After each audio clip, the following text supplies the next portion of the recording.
Straight across, Yeah. Jim. Fantastic. Yeah, I'd just like to say that I have won a few championships over the years, and one of the championships that brings to mind is the Canadian Championship for Legend Cars. We dragged the race car to Barrie, Ontario, where they had the Canadian Nationals, and they had pretty good money up there. So we took the old motor home, went up, and I was pretty lucky there. I won the race the first time in the fall, and it was one of the richest Legend Car races, because Legend Car usually runs for trophies.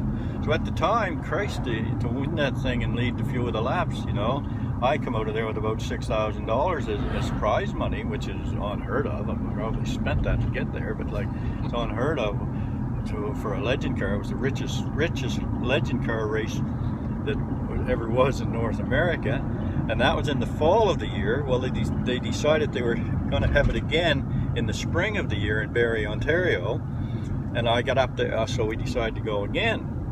I went up, and I wasn't their competition was getting a little bit heavier at that time, and I was running third in the race, and all of a sudden there was two brothers there that were racing back and forth, and they had just come from North Carolina with their cars tuned right to the hill.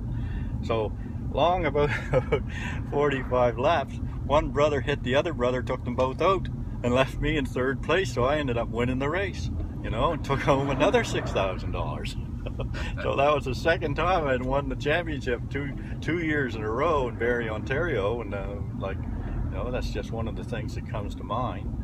And another one that would come to mind is the 250 they used to run in Antigonish. And one of the things I remember is that these race cars, when we raced them back then, we didn't have cool suits, and we didn't have air conditioning, we didn't have anything. You sat in that race car and that sucker was 200 degrees, and you're sitting there for 250 laps, and it'll really take its toll on you. And I can remember finishing the race. I believe I was in third position at the end of that race, and I remember Scotty Fraser and Greg Seward were ahead of me, and we got out of the race, and Greg pretty well collapsed, and Scotty just was flaked right out. But I had got out of my race car and was, it wasn't that bad. But the boys didn't realize, that I had a hole cut in the roof of my car to let the air in, so the heat wasn't really getting to me as much as it was getting to them.